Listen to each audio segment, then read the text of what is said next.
Welcome to the deep dive. Today, we are taking a pretty unique approach to our source material. We are, yep. We're not poring over academic journals or, policy documents. Instead, we're doing a deep dive into something incredibly raw and powerful. It's a lyrical transcript titled Pain by William Weyes. And this is, it's a direct, completely unfiltered emotional narrative. Yeah. We're really treating it as a critical primary source here. We have to. What you have is basically a blueprint of an internal crisis. Yeah. It's this moment-by-moment account of fighting a war on really two fronts. Yeah.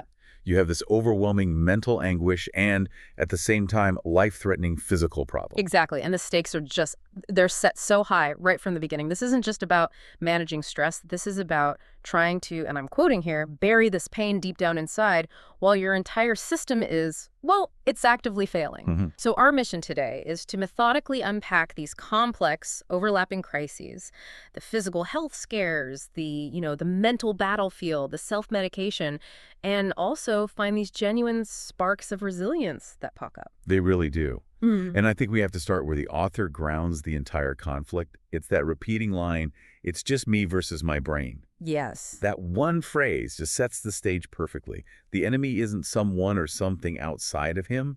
It's cognitive, it's psychological, but the battlefield has very, very real physical consequences. Well, let's jump straight into those consequences because they are jarring. This is not some metaphorical struggle, Not at all. The lyrics introduce these life-threatening details that just elevate the whole thing from, say, chronic stress to an immediate medical emergency. Yeah, he makes the connection between that internal war and his physical body terrifyingly clear.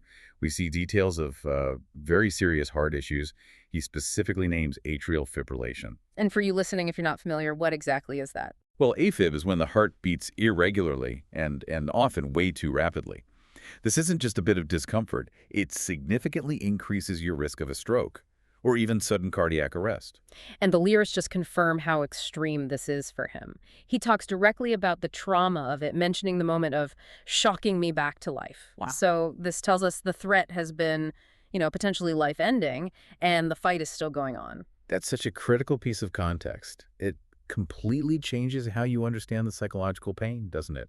The weakness he feels isn't just in his head, it's clinical. He says, "My heart weak," and describes the pain as literally running through my veins. It's physical. It's entirely physical. It just underscores the reality that this intense emotional pain, the stress hormones, are physically manifesting. It creates this vicious feedback loop. And we even get a little snapshot of the medical management.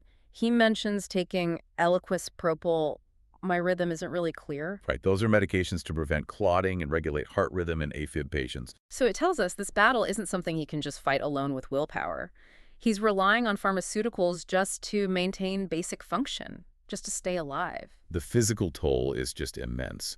So, okay, we've established the physical danger. Now we have to look at the psychological machinery that's designed to cope with that brutal reality. And it is a monumental exercise in denial. It really is. The effort to maintain this facade of a normal life is Herculean.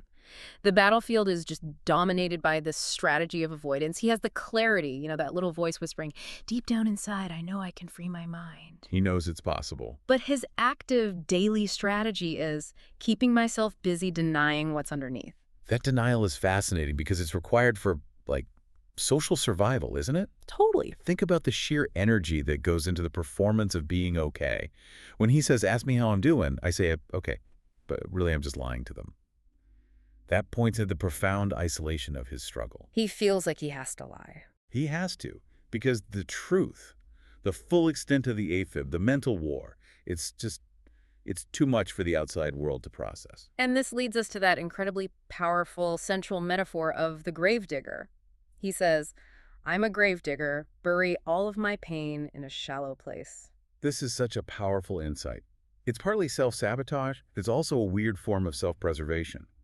When the pain is too much, the mind just chooses avoidance. So he's acknowledging the work. Exactly. He's putting in the work of a gravedigger, but he's also telling us the burial is deliberately shallow.